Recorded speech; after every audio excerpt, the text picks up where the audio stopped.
This morning, in the 7th of our 8 classes, we're going to talk about the Enlightenment. So our topic this morning is the Enlightenment, and I'm really looking forward to discussing that with you. I was thinking of calling this class The Good, the Bad, and the Ugly, but I'm not going to because that title's already been taken. But we are going to talk about the Enlightenment, what it was, some of its strengths, aspects of the Enlightenment that we can actually learn from as Christians, but then aspects of it that were not so good, that we should avoid very carefully. So to start us off this morning, if it's okay with you, I thought we would open with a reading from the book of Acts. So if you have your scriptures, feel free to turn to the book of Acts, and in particular, chapter 17. I'd like to look at a very famous passage in Acts. This is the story of Paul in Athens on Mars Hill. There's a really great variety series called Mars Hill Audio, led by a Reformed thinker named Ken Myers, and he has all sorts of wonderful conversations with leading Christian thinkers and scholars. So I always think of that series. You can get it by podcast now, I believe, and also order them. I always think of that series when I come to this passage, but this is the passage where Paul has come into Athens, and he is aware of the fact, as Luke tells us here, that the Athenians spent all of their time in nothing except telling or hearing something new. And they wanted some new idea to think through, to think over. And Paul here in Acts 17 is going to give them something that's new and not new. He's going to give them a full expression of the truth of the gospel of Jesus Christ. And I thought this would be a good... It scared me. Yeah. I thought this would be a good way to actually begin our class today. You can all still hear me okay? Yeah. Okay. We'll begin reading in verse 22. So Paul, standing in the midst of the Areopagus, said, "Men of Athens, I perceive that in every way you are very religious. For as I passed along and observed the objects of your worship, I found also an altar with this inscription, to the unknown God. What therefore you worship as unknown, this I proclaim to you. The God who made the world and everything in it, being Lord of heaven and earth, does not live in temples made by man, nor is he served by human hands as though he needed anything, since he himself gives to all mankind life and breath and everything. He made from one man every nation of mankind to live on all the face of the earth, having determined allotted periods and the boundaries of their dwelling place, that they should seek God in the hope that they might feel their way toward him and find him. Yet he is actually not far off from each one of us, for in him we live and move and have our being, as even some of your own poets have said, for we are indeed his offspring. Being then God's offspring, we ought not to think that the divine being is like gold or silver or stone, an image formed by the art and imagination of man." Excuse me, sorry, I've lost my place. Here we go. "The times of ignorance God overlooked, but now he commands all people everywhere to repent, because he has fixed a day on which he will judge the world in righteousness by a man whom he has appointed, and of this he has given assurance to all by raising him from the dead. Now when they heard of the resurrection of the dead, some mocked, but others said, 'We will hear again about this.' So Paul went out from their midst, but some men joined him and believed, among whom also were Dionysius the Areopagite and a woman named Damaris, and others with them." You can get the gist of that. I'm sure this is a passage that's very familiar to you all, that Paul is going into Athens, speaking to a group that are looking for something very new. And he tells them, "I have something new to tell you about, but actually you could have gotten some of the way there by just listening to your own writers and poets. Okay? You could have gotten to the fact that there is a God who's in charge of everything. But here's the part that's really amazing. This God actually came into the world, suffered, died, and then, very importantly, rose from the dead, as Paul tells them in verse 31. There you see, I think, Paul modeling very, very well what we as Christians attempt to do when we interact with those who are not Christians, to remind them of the fact that they could have gotten some of the truth if they just listened to their own authors and if they followed their own reason. But also reminding them that there's a full revelation of God to be found in Scripture, and in particular in the work of Jesus Christ. Let me read quickly for you one other much shorter passage, and this comes from Colossians. And once we've read this, we'll open in prayer and begin. But in Colossians chapter 2, if you care to turn there, we'll read just a couple verses starting in verse 6. Paul here in Colossians says, starting in verse 6, to the Christians at Colossae, "Therefore, as you received Christ Jesus the Lord, so walk in him, rooted and built up in him, and established in the faith, just as you were taught, abounding in thanksgiving. See to it that no one takes you captive by philosophy and empty deceit, according to human tradition, according to the elemental spirits of the world, and not according to Christ." All right, let's open in prayer, and we'll begin.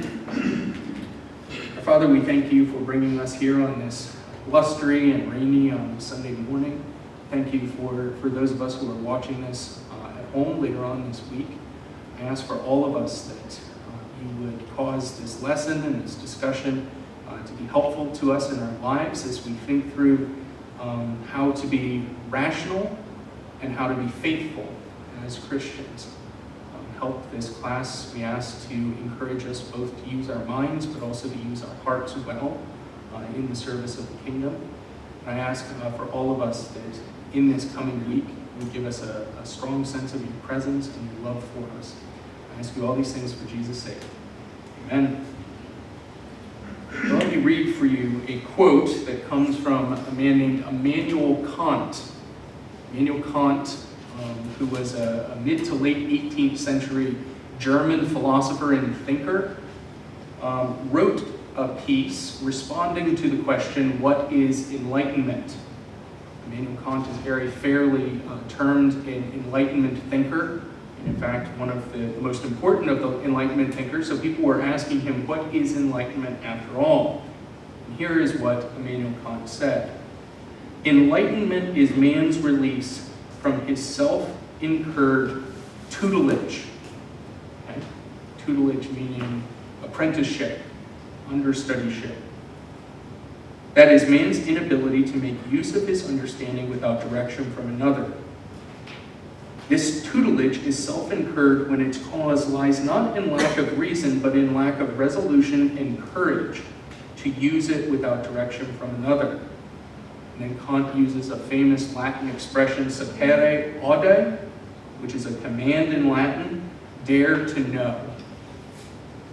He says, dare to know. That is the motto of the Enlightenment. So Immanuel Kant answers the question for us, or at least attempted to, many, many years ago when he said that enlightenment is getting out of our period of tutelage. And it's a self-incurred tutelage. It's a self-incurred youth, immaturity. If you have the power of reason but don't have the courage to use it. He encourages everyone, dare to know. Use your reason and follow it wherever it may lead you. Now, there are three things I was hoping to do this morning before opening it up to questions and comments. The first thing is I would like to just talk a little bit about the Enlightenment itself. And in that respect, we'll talk about some of the things that led up to it and also some of the main thinkers during the Enlightenment and how they saw themselves as Enlightenment thinkers. Secondly, and this is especially helpful if you're taking notes, if you want to write this down, the first thing we're going to look at is the Enlightenment itself. The second thing is we're going to look at its strengths. Okay, what are some aspects of the Enlightenment and its thinkers and its ideas that we as Christians need to hear and can appreciate and can learn from? But then thirdly and finally, we're going to look at its weaknesses. What are some significant problems with Enlightenment thought? How are some aspects of the Enlightenment actually dangerous? Things that we need to reject as Christians and not follow, not imitate. So looking first at the Enlightenment itself, what was the Enlightenment? Well, we've more or less answered the question with that quote from Kant. Okay? Kant, in his own mind, thought of enlightenment, as many of his fellow Enlightenment thinkers would have, as the process of growing up, getting older, maturing, learning to use your brain for yourself, learning to use your reason, and following that reason wherever it may lead. Now, I think about this a lot as a parent because I have two kids who are 4 and 6, and right now, they're very, very heavily dependent on their mom and me. Okay? They don't know it all the time, all right? But they're not terribly independent. 10 years from now, they will be, much more so. 20 years from now, very much more so. Okay? You will.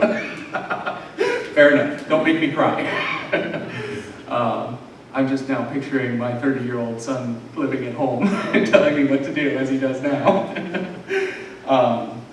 But that's a process of growing up that we're all familiar with. For the Enlightenment thinkers, they saw themselves as a mature adult generation. Okay? As history has advanced in their mind, we have grown older and more mature, and we have now reached the point of enlightenment. Okay? We look back now with some degree of condescension and even disgust on ages that came before us because they didn't really know what they were doing. Okay? Now, this is very much like how a 13-year-old looks back on being 4. You know, back when I was a baby and did baby things. Now I'm a big person, I'm 13. You know? Well, can you drive? No. Right? So that is how the Enlightenment thinkers saw themselves. They had reached maturity, and that quote from Kant is really, really important, this idea of getting out of this period of being an understudy and actually thinking for yourself. Now, there were some events that gave rise to the Enlightenment. Okay, the Enlightenment is, if you want to think of it historically, this isn't a class on dates, so we won't give precise dates or care about them, but in essence, the Enlightenment is taking place in the 18th century. Okay? So in the 1700s, the Enlightenment is taking place and growing to its full maturity in the middle to latter part of the 1700s. It comes in the aftermath of about 200 years of brutal religious warfare. Following the Protestant Reformation, Europe was racked by religious conflict that often led to war. So if you think of the 30 Years' War in Germany, it was fought from 1618 to 1648, ends with the so-called Treaty of Westphalia in 1648.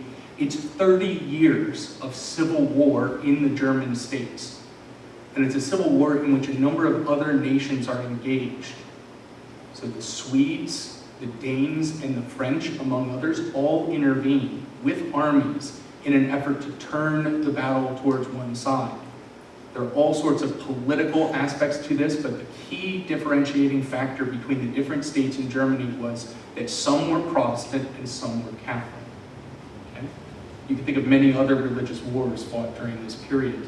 The fight for the people of the Netherlands for freedom from the Spanish, and the abuses of the Spanish, including the Spanish Inquisition. Let's think of Monty Python.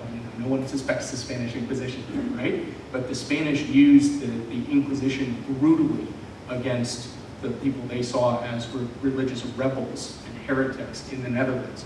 Thousands upon thousands upon thousands of people were killed during this period of religious warfare. Okay? So in the 30 Years' War in particular, you had casualty and fatality rates that would be similar to those of, say, our Civil War or World War II. Okay? It's a long time ago, so you have to update the numbers based on population, but this is a really traumatic event. And each of these different wars really left a mark on Europe. There was tremendous brutality on the part of the soldiers of both sides. If you tell your soldiers that you're going to fight heretics who are going to hell, they don't really act nicely when they take a city. They just don't. So the Enlightenment is taking place on the heels of centuries of brutal religious warfare. It's also happening in the aftermath of what we call now the scientific revolution.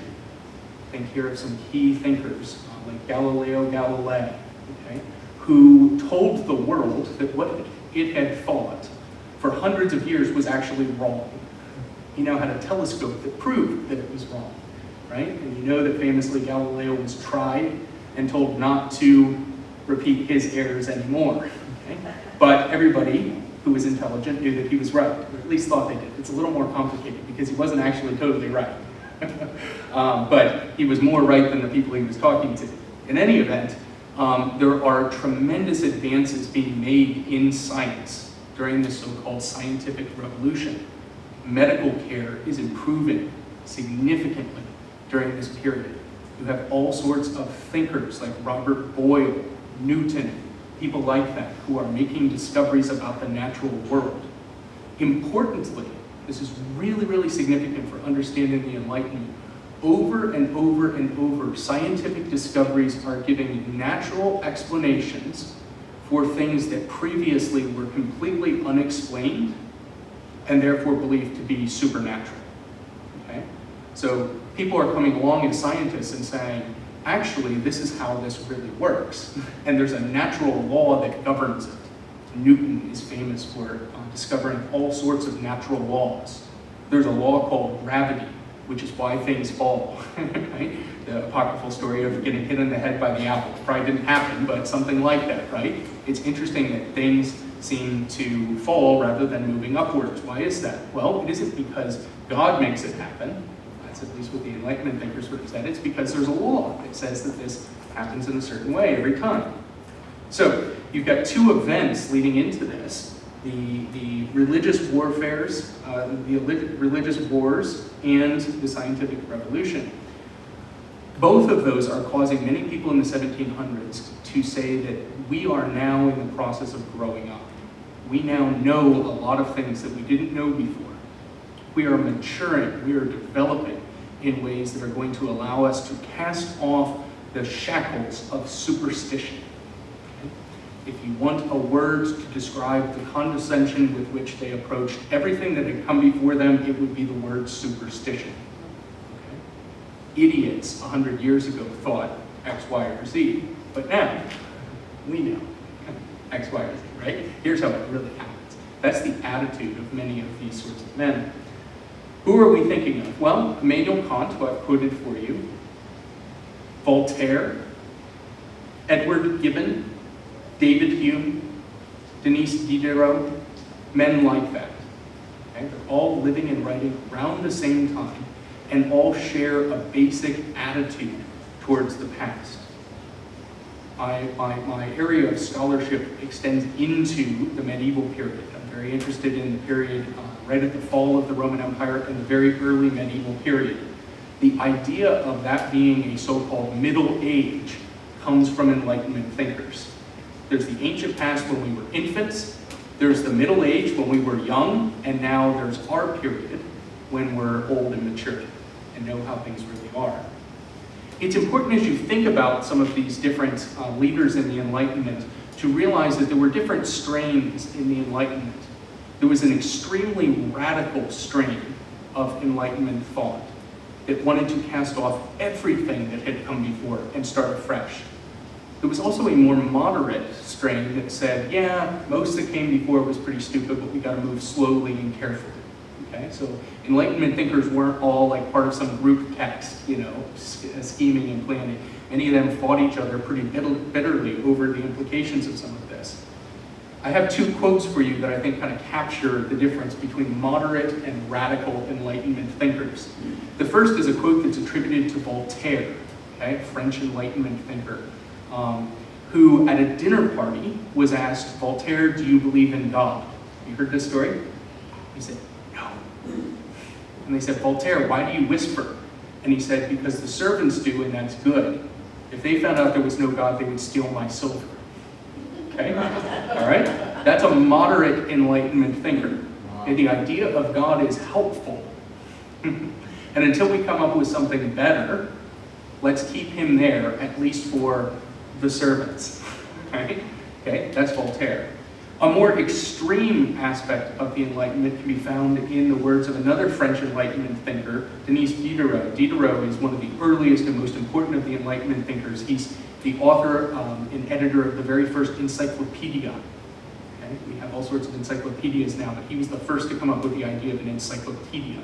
And many of the Enlightenment thinkers published articles on different topics. Okay? But here's what Diderot said his plan was for the world.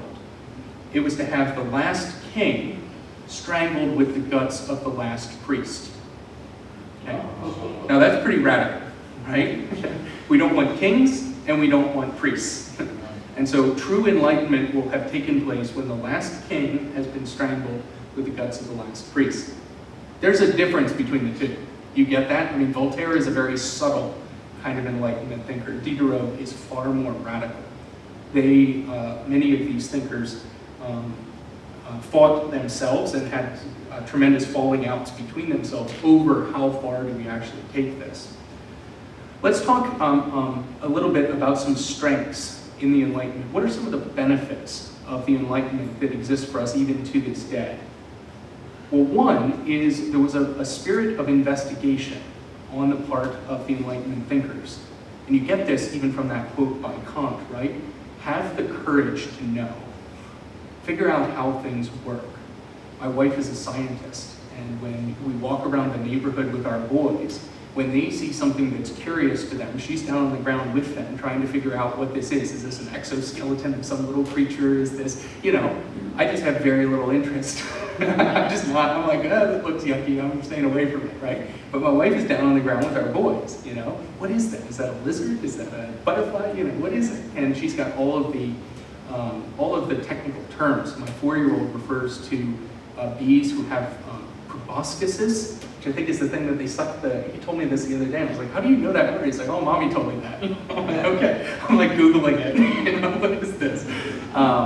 There's a spirit of investigation on the part of the Enlightenment thinkers that very much shaped the West going forward. From this point on, there's a really, really strong emphasis on the scientific method. Okay? Let's actually try to figure out how stuff works. It's really important to figure out how stuff works. Well, how is that good? Well, when my son was born with a heart defect, there had been generations of specialists who had done research to figure out how you can have this sort of defect in your heart, and he got very, very good medical care. I'm thankful to live in a world where when my son has a health issue, people don't just wonder what was going on, right? They've actually done investigations, and sometimes very careful investigations into that. We all have a very, very high life expectancy. We all expect to live at least double the age of people living in the period of the Enlightenment and before. We have a high life expectancy. Part of the reason for that is due to science, the scientific method, the spirit of investigation that Enlightenment thinkers encouraged and prompted in their writings and in their thought. It's very related, but among the Enlightenment thinkers, there was a profound respect for science and the natural world. They understood that the world seems to operate according to laws. I mentioned the law of gravity, but there are many others. There seem to be laws that govern the universe. And they moved away from a more enchanted view of the universe that would have been held by many people in the medieval period. Read Dante, for instance. And when you get to the 3rd book of the Divine Comedy, you'll find that his pilgrim has advanced into the heavens, and he's traveling among the stars who are moved by the love of God. God's love, according to Dante, is what moves the stars. And many Enlightenment thinkers would have said, no, there's probably a natural law. Okay, the stars probably move according to a natural law. It's interesting to wonder if both can be true, and I'm one of those who probably thinks that both are true, but we'll leave that for now. Thirdly, in terms of strengths of the Enlightenment, there was a profound love for and respect for reason. Okay? This was a very, very central aspect of the Enlightenment, was a respect for and a love for reason. The human mind, the human brain was very elevated during the Enlightenment period. You get that in that quote from Kant, dare to know, use your head. Okay? Along with that, there was a tendency to reject authority for its own sake. Okay? You can find all sorts of wacky ideas that go back to Aristotle. Women had fewer teeth in their mouth than men. Did you actually look inside somebody's mouth? No. And for generations and centuries, people assumed that that was true. Aristotle believed that men had a warmer bodily composition than women. Okay? Why? Well, he looked at turtles and the way that turtles mated. And turtles, when they mate, if it's warm, they tend to have more male offspring than female. Okay? Aristotle looked at that and assumed that that was true for humans. You can read medieval texts that just take that for granted. Okay? They haven't gone out and investigated it, they just believe Aristotle. Okay? The Enlightenment says, Allah, who says so? And some of that can be very good.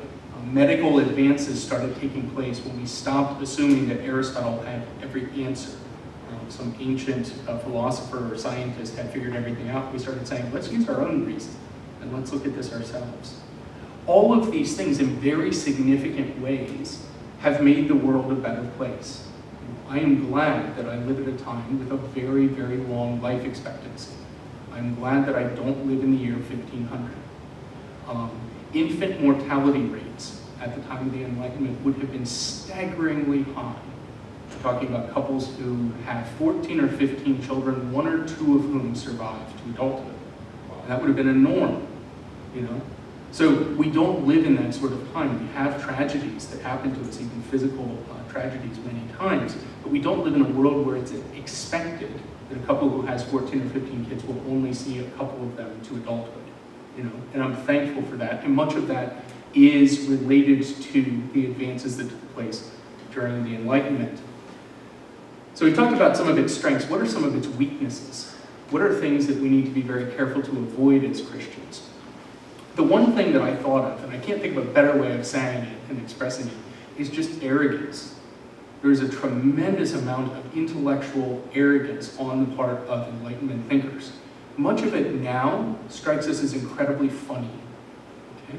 If you read an Enlightenment thinker talking about all the advances that have taken place as we've gotten to the pinnacle of human achievement, you look at your iPhone and your computer and your car and all these different things and say, they had no idea.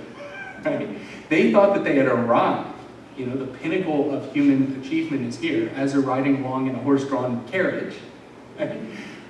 Next to, you know, incredible filth all around them, and they're saying, here is the, you know, highest levels of human advancement. And we look back on that and say, they had no clue. There's a tremendous amount of ironic arrogance on the part of many Enlightenment thinkers, and I think we need to be very careful to avoid them. We need to be careful to avoid it in our own day. It's easy for us to assume that the world could never change from how it is now, and our children and grandchildren are going to laugh at us. Right? They'll look back at a time when idiots were always walking around with this weird contraption next to their ear, and it was really strange, and then sometimes they were putting things into their ear, right? Nowadays, you just think something and it goes to the next person's brain. Probably not, but you know what I'm saying, right? My brother is in artificial intelligence. He does that for a living. The things he tells me are fascinating and terrifying about where that is going technologically. Okay? So a generation or two from us, they will look back at us and our arrogance and say they had no clue what was coming. You know? Look at some of the predictions from, like, say, 1980 about what the year 2000 would look like. Some of them are staggeringly off. Okay? The computer just doesn't even make an appearance, right? Or is very, very understated. And it is that and the technology related to it that's changed our worlds for good and bad. So there's an arrogance on the part of many of these Enlightenment thinkers that I think we need to be very careful to avoid.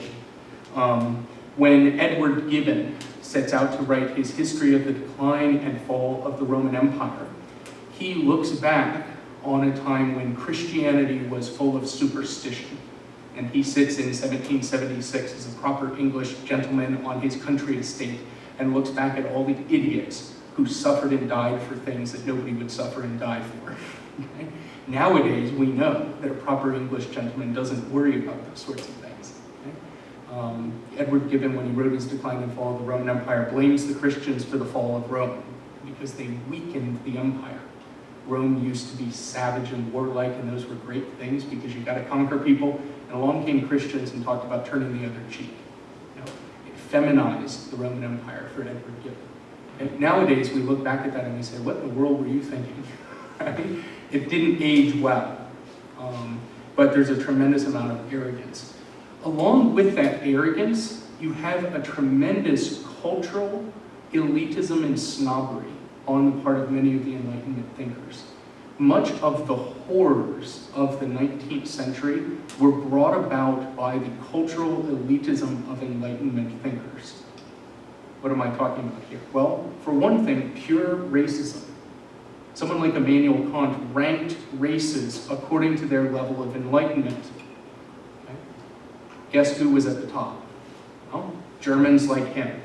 Right? All right? Who was at the bottom? Africa.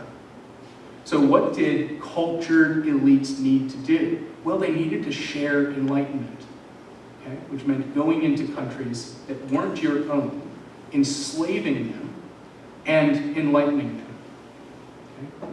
Much of the horror of 19th century imperialism, which varied by region but was generally a tremendous disaster, and we're living with the after effects of it today, was brought about by Enlightenment thinkers who wanted to advance the cause of enlightenment in, and I'm going to use very intentional quotes, savage countries. Okay? Savages who don't look and talk like us need to be enlightened. Okay? They believe in all these things that we in Europe believed 1,500 years ago and have gotten past, so we gotta do this forcibly. That's a really, really scary thing. Okay? It's really, really scary, and we have to be careful of that as Christians. For what it's worth, Christians were often fighting this. Very common in the early days of empire for Christians to be the ones saying, no, we don't have a right to do this. We cannot go and take over some of these countries, steal everything that isn't nailed down, and act as if we're enlightening them. Okay? But there was a tremendous amount of snobbery and elitism on the part of these thinkers that was sowing dragon's teeth, if you will, that were going to be resurrected in the 19th century. Much of the problems, many of the problems that exist in our world today are due to resentments and divisions that were created during periods of imperialism. If you think of the genocide in Rwanda, for instance, that's within our living memory. Much of that had to do with the fact that British imperialists divided these cultures on the level of skin color, the darkness or lightness of their skins. And then you have a whole generation of people who have been sort of divided and pitted against each other by an imperial regime. Okay? The Enlightenment thinkers were looking at that and saying, yeah, that's good. That's what we need in the world. And Christians have been saying for many, many years, going all the way back to this time, that is not biblical. Lastly, in terms of its weaknesses, you have a very, very strong tendency towards atheism. One of the superstitions that the Enlightenment thinkers thought we were kind of throwing off as we entered into our enlightened state was stupid ideas about God. That God is actually active in the world. You know? Yeah, we know that there are natural laws that actually govern the world. We don't need God anymore. There's a famous story about Napoleon meeting a prominent French scientist. And Napoleon says to the scientist, "Sir, do you believe in God?" And the scientist says, "I have no need for that hypothesis." Okay? I've got my test tube, and I can look into my test tube and I can see everything that I need to know. God is an interesting hypothesis, but irrelevant and unnecessary. Many, many Enlightenment thinkers at least pushed in that direction. Okay? Some of them would have still held out a belief in some kind of God. Sometimes that's because of the ideas of Voltaire that, well, we know that God doesn't exist. The lower classes need to still believe in him. Okay? Very condescending attitude towards religion. Other times, they believed in a scientific God. Okay? This is the set of religious beliefs known kind of broadly as deism. You all know this idea of deism. Very, very common in the New World, in the colonies, especially during the period of the American Revolution. Many of our founding fathers had been trained on Enlightenment ideas, and many of them would be considered deists. What is deism? Well, it's a belief in God, kind of. As a Reformed theologian, I would say it's a belief in God that's almost worse than no belief. But in any event, it's the idea that God has created the world in a certain way at the outset, given it laws, and then stepped back. Okay? So God is not actively involved in the world today, okay? Which creates tremendous problems for those of us who pray. Okay? Because you're praying to a God who was active a long time ago, but isn't now. The idea would be that we have a God who's a creator, who gave the world these laws, and now the world can just run according to the laws he set for them. The most famous analogy for this is the idea of a clockmaker who makes a clock, winds it up, and then steps away. Okay? So the idea of God as a clockmaker was very prominent among deist thinkers who were in this tradition of the Enlightenment. We know that that's not what Scripture says about God. So if we're Christians, and especially if we're in the Reformed tradition, we know that God is actively involved in the world around us. We don't know all the details of how exactly that works, but we know that when we find a natural law for the world, that doesn't shrink God's involvement. Okay? An Enlightenment thinker would say, if we figured out the law of gravity, we know that God doesn't have to be involved. A Christian would say, no, the law of gravity helps us understand how God's involved, if that makes sense. We can actually see God and give him more glory for the things that we see around us because of these laws. For what it's worth, and this is very, very far outside of my area of expertise because I'm one of the least scientific people you will ever meet, but there have been developments even in physics over the last 100 years that have very much undermined the idea of laws. Okay? In particular in quantum mechanics in the field of physics. One of my colleagues at Knox is a specialist in theology and philosophy and has a real interest in this. He's explained it to me 6 or 7 times and I still don't get it. Okay? But the idea would be that up until about 100 years, we thought that there were laws that governed everything and did so in a certain way. And with the development of quantum mechanics about 100 years ago, that's been very much undermined. Okay? Which I would say is very good for Orthodox Christian theology because it eliminates some of the smugness of people who think that science can explain everything. But there is a strong tendency towards atheism within Enlightenment thinkers. And I think we need to be very careful of that as we think through that. I have some kind of overarching comments before I open this up for questions and comments from you all. But one of the things that I think we can learn from looking at the Enlightenment are the ways in which God often gives us things in pairs. You know, the Enlightenment happened, and it has both good and bad things for us as Christians as we reflect on it. Good things involve a really strong appreciation and love for science, an appreciation for the role of reason in our lives. But bad things include a tremendous overconfidence and arrogance and a tendency towards atheism. So that's kind of a wrap-up of that. But what are some thoughts that occurred to you all as we were talking about this? Questions or comments? Thoughts at all? Yeah. What occurs to me is things haven't changed a whole lot. No. There's an overconfidence on the part of many people who are very smart that is still true today, right? That doesn't mean that they're necessarily the best people in the world. Immanuel Kant was said you could set your clock by his daily routine.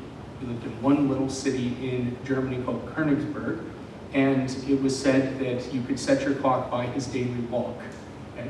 He never married, didn't have very many friends, and thought that the pinnacle of cultural beauty was a German army band. Okay?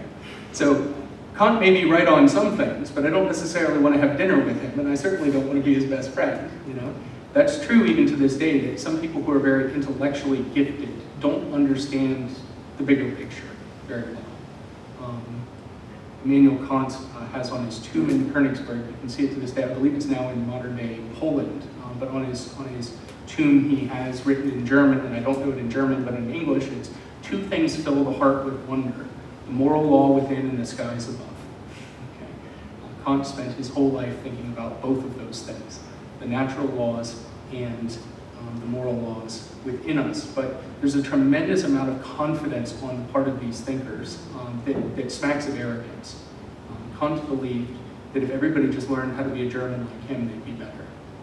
And you have millions of people who suffered for a century after that because of that overconfidence. Yeah. I think today there are enlightened scientists who are also Christians. Yes. I don't think that occurred in that period of time. It was harder, and one of the things that is interesting as you study the Enlightenment is how diverse it was in the area of science. Many of the scientists who were studying natural laws actually saw their studies as advancing their appreciation for God. So Newton is a great example. I mean, Newton spent most of his time on esoteric interpretations of Daniel and the book of Revelation. The scientific investigations were kind of an aside. He was most interested in theology. But he thought that his laws he was discovering were proving God, which I'm not sure that they do, but that's how he saw it. Even today, as I think you said, there are many, many devout Christians who are also scientists.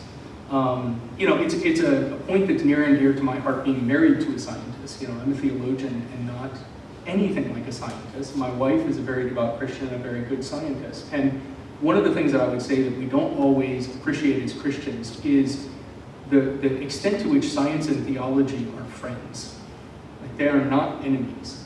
We've lived for the last 100 years with a wrong understanding of the relationship between science and theology and science and Christianity, and it's the conflict model. These two are at war with each other. If you study science and you do it as a Christian, you're going to appreciate God more, not less. You will realize that there are aspects of your investigations that cannot fully explain certain phenomena around us. Okay? What I would say too, though, and this is a mistake that some of us as Christians have made, is you want to be careful of the so-called God of the gaps fallacy. You've heard of this? Here's an aspect of science that can't be fully explained right now in science. That proves God's existence. You know the problem with that? 10 years from now, when a scientist gives an explanation, your God just got smaller. He just shrunk by the size of that gap. I would far prefer, as a Reformed thinker, to say that God is in charge of everything, and his power is more clear as we learn more and more about natural laws, if you want to call them that, and natural phenomena.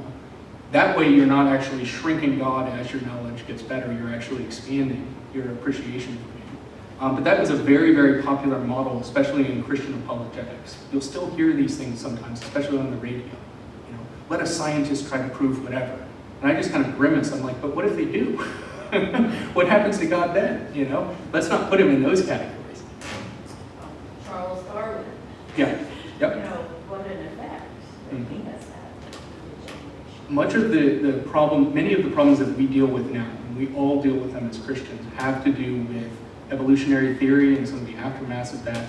You are all familiar with the Scopes monkey trial that took place in the 1920s, when there was a depiction of that, especially by several journalists, including H.L. Mencken, who was a really stridently anti-Christian thinker and skeptic.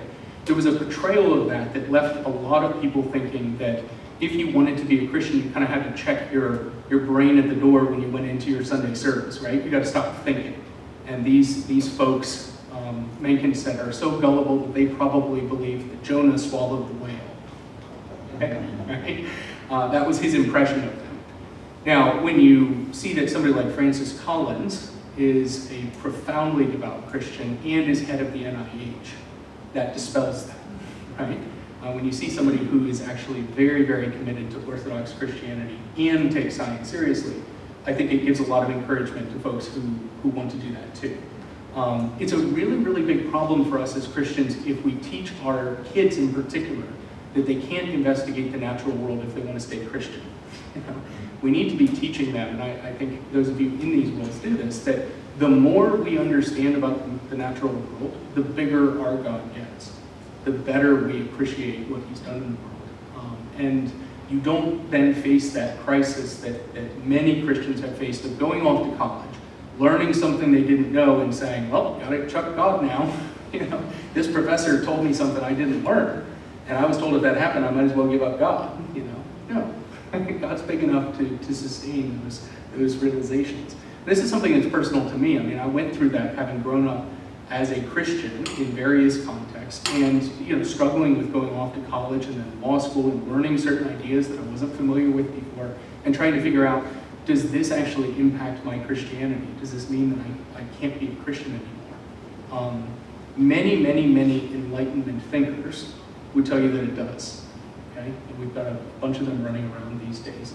The person I think of, I rarely use modern names, but there's somebody named Jerry Coyne, who is a advocate for a certain brand of science. There's a thinker named Richard Dawkins, familiar with Dawkins. These people will tell you that if you take science seriously, you've got to abandon your Christianity. And they are modern advocates for that warfare understanding of science and faith, science and religion. Most of the time, their arguments are pretty flawed.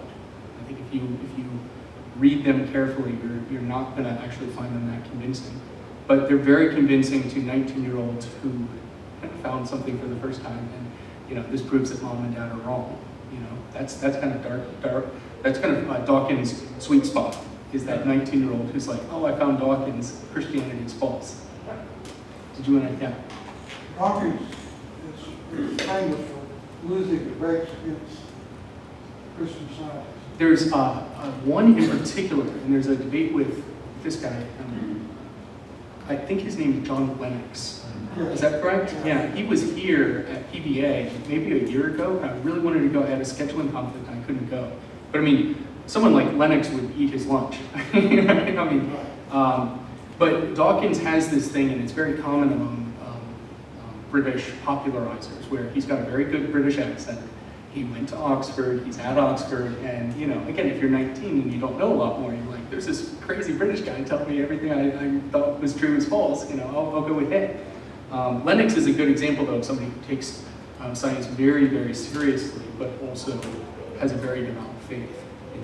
The biggest thing for me with my science, as I think through this, is I don't want their appreciation for God to shrink the more they appreciate the natural world.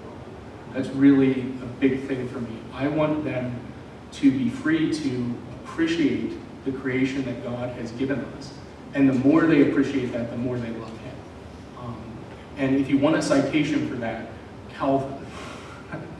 Calvin is obsessed with the ways in which God's glory is revealed to us in creation. Now, Calvin doesn't necessarily believe that that's a saving revelation. It's not as if you can look at a tree and understand the incarnation. Okay? But if you do understand the incarnation, when you look around at the creation God has given us, and this morning's a bad example, right? Don't look around this morning, okay? But most days when you look around, it inspires in you this tremendous gratitude, this tremendous openness to what God is doing in the world. Other thoughts, questions, comments? I'm intrigued at times reading Enlightenment thinkers by how much of what they said that's now been discredited is similar to things that are being said now. Maybe we should kind of wrap up with that, but there is an arrogance and an overconfidence on the part of many of them that I think is mirrored in your typical Dawkins type character. Stupid rubes take Christianity seriously, unlike me. Look at me, how sophisticated I am. There's a similar kind of vibe. And I think we need to not be intimidated by that. We don't have to yell as loud, but I think it's really, really good to see Christians who stand up to that and say, no, that's not true. That's not how it works. You can use your brain in being a Christian. Unfortunately, a lot of Silicon Valley people fall into it. Oh, tons, yeah. Yeah. There's an expression that I often use of myself, but it's true of many of them, that many people have way more education than intelligence. And sometimes people have way more intelligence than good sense. I don't necessarily want to live in a world that's been engineered for me by somebody who's a self-proclaimed genius, right? That's a scary world. Yeah. Ravi Zacharias had this quote. He would say, if you take a guy who's stealing railroad spikes and you educate him, now just steal the whole railroad. There's a famous line, and Augustine references it in his City of God, but there's a pirate that gets captured by Alexander the Great, and the pirate says to Alexander, because I have one ship, I am a pirate, because you have many, you are an emperor. It's the same kind of idea. People don't necessarily get better the more intelligence they have. But I hope what you're also hearing me say is that you can be intelligent and a Christian, and you can use your mind really, really well and have it inspire gratitude and confidence and joy as a Christian, rather than pulling you away from God. Next week, we will be at the end of our class, very sadly for me, maybe not for you, but we'll be at the end of our class next week, the 8th of our classes, and we will talk about the global missions movement, the spread of Christianity all the way around the world, and the growth of Christianity in parts of the world that we wouldn't expect. You should see the faces of some of my high school students when I tell them about the church in Syria. So what? It's like, well, Actually, Syria had one of the earliest of the churches, right? I mean, Antioch is one of the first cities to have a Christian church. So we'll talk a little bit about that, the growth and expansion of the church into areas that often get described as the third world, in all sorts of areas around the world. We'll also kind of wrap up with just some closing thoughts on the whole series. So looking forward to that next week. Praying we have a lot better weather next week, hopefully. But please be safe, stay well, and be careful, especially driving home. I'm gonna probably drive about 10 miles under the speed limit today, so I'll see you all next week. Thank you.